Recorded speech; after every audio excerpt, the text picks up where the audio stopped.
The Milwaukee Bucks are up to 14 wins in a row, and they got that man back. Giannis returned to the lineup as Milwaukee's in Brooklyn to take on the Nets.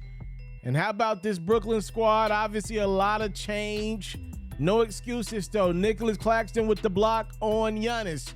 And then Cam Johnson and Mikal Bridges straight out of Phoenix over to Brooklyn. They knock in threes. Spencer Dinwiddie, right from down south in Texas, back to Brooklyn. He knocks in a three. The Nets go up 14 early. Giannis, though, responds in a second. The Greek Freak throwing down some explosive jams. Darren Claxton to block that one. Jay Crowder still getting acclimated in that Milwaukee green. That job's pretty easy. Just throw it up to Giannis. Chris Paul couldn't jump like that. Mikal Bridges had himself a ball game. He knocks in another three. More on him in a second, but first things first, Giannis still in attack mode. Other end, how about Claxton responding with a poster of his own? If I can't get you, I'm going to get your mans. Mikal Bridges will go on a 10-0 run in the third. He had 31 points to lead Brooklyn. Giannis would get in some foul trouble. Drew Holiday would step up and take over. The midi, and then the dish to Bobby Portis for three. Holiday again attacking the rim. Giannis leaves the game. Milwaukee goes on an 18-7 run. They now are back in control. That man is back in the fourth. How about 33 points, 15 rebounds for Giannis Antetokounmpo? His Milwaukee Bucks are about to make it 15 wins in a row as they come back against a very feisty Brooklyn Nets team with a lot of pride. Milwaukee, though, gets to win 118-104. Giannis played no games with the Brooklyn Nets. Obviously, up until a few weeks ago, that had been one of the better rivalries we've had in the NBA. The Nets then blew the whole thing up. They done traded Kyrie, they done traded KD, and now we're stuck with a bunch of players that are really good, but nowhere near on the level of where Giannis is at right now.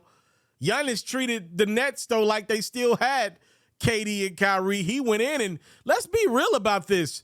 The Kevin Durant-led Brooklyn Nets, pretty much to me, were the only team since Giannis, Chris Middleton, and Drew Holiday really got this thing rolling to really beat and go at a Milwaukee team at full strength.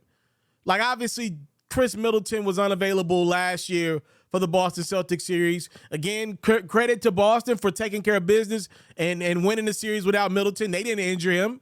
But I got to be honest with you, I do in the back of my mind believe if Middleton would have been healthy last year, I believe the Bucks win that series. And I don't think it reaches a 7 game. I think Milwaukee wins it on their home court in 6. Okay, but that's a if, woulda, coulda, shoulda game. The Brooklyn Nets were literally a toenail away from beating the Milwaukee Bucks, who were at full strength. I mean, think about it. If Kevin Durant, James Harden was limping around the court, Kyrie Irving was unavailable, Kevin Durant pretty much beat Giannis and the Bucks by themselves. That Giannis team went on to beat the Phoenix Suns in the NBA Finals. That Giannis team had to overcome the Atlanta Hawks that were very much game without Giannis, by the way, even in the lineup for the last few games of that series. Kevin Durant took the Milwaukee Bucks 7 games, and I don't want to take that away from KD. That's to me, one of the better series of KD's playoff career, and it came in a losing effort overall, but he was that close to beating a healthy Milwaukee team. Speaking of Kevin Durant and Giannis, I was looking at this clip that went viral from The Daily Show. The Daily Show is in the process of finding a new host, so they're rolling out guest hosts, and the guest host for this week was none other than Hassan Minhaj. He's a comedian, and he had Giannis on as one of his guests.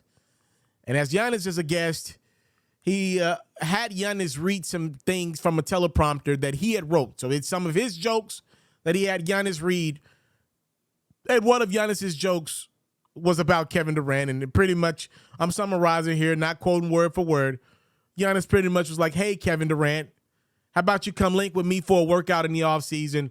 I'll show you how to not go team to team to go, to try to win championships. I thought the joke was corny. I didn't think it was funny at all. Y'all know I'm a Giannis lover.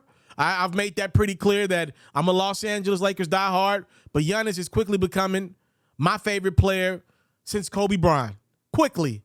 He's one of my favorite athletes of all time already. But I got to be real with you. I thought the joke that Giannis did was corny.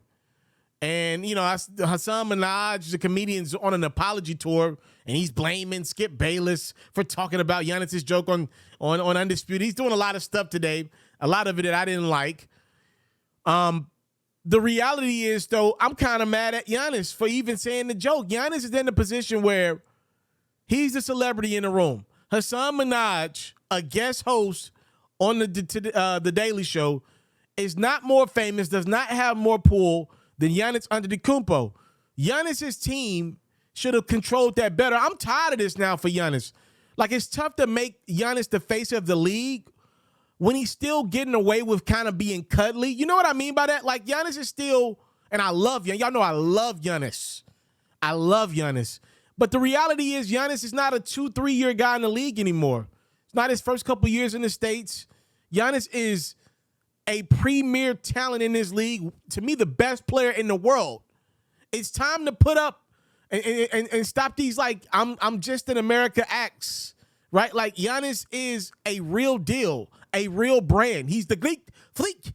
He's a real fixture in the NBA. He's one of the faces of the league. I don't want him reading Kevin Durant jokes with the playoffs. If I'm Kevin Durant, I don't like that, by the way. We already know Kevin Durant is he's got a, you know, he's very in tune with his social media. He had a burner account, admittedly. Like, this dude cares about his image. He was on his burner account arguing about his own legacy, right? Like, we know he's very in tune with things. I don't think Kevin Durant saw that clip around and was happy about that. Giannis reading jokes from a teleprompter. Hey, KD, maybe you should work out with me and learn how to win without being carried on a team. I don't think Kevin Durant should be happy about that. I don't think he should like that. What are you doing? You're the brand. Your team should control the narrative on shows like that. You shouldn't be reading stuff like that. All that stuff should be pretty well reviewed by Giannis's team. Now, after the jokes, Giannis was very apologetic. He kept saying, yo, I love you, Kevin Durant. I love you. You're my favorite player. The reality is nobody even saw that piece of the clip. What went viral was Giannis saying, hey, KD, maybe you should work out with me so you don't have to get carried. That's all everybody saw. I thought it was AI at first. I thought the damn thing was fake. I don't want to hear that from Giannis. I don't want to see that from Giannis. He's not cuddly. His brand matters. Like, if he's going to stand on that, stand on it. But then for him to only apologize a couple of seconds later, if I'm Kevin Durant, it's like, what are we doing? Like, why would you go do something like that? Like, if Giannis is going to pop ish about Kevin Durant and the Phoenix Suns, I'm fine with that. I love that. But this wasn't that. This was him reading some jokes made by a comedian guest hosting on the Daily Show. That ain't it. I didn't like that one bit. I thought that was pretty whack. We've heard the corny word going around this week with Michael B. Jordan. I thought that was pretty corny for the Daily Show to do and for Giannis to agree to do it and read from that teleprompter. I didn't like it. It wasn't funny. I don't like it one bit. And if I'm Kevin Durant, a guy that's already in tune with what people say about him, I would be like, yo, Giannis, whose side you on? Like, we a brotherhood. Like, what are you doing? If you're going to talk mess to me, I respect that more. But to read these corny jokes from the Today Show, like, what are you doing?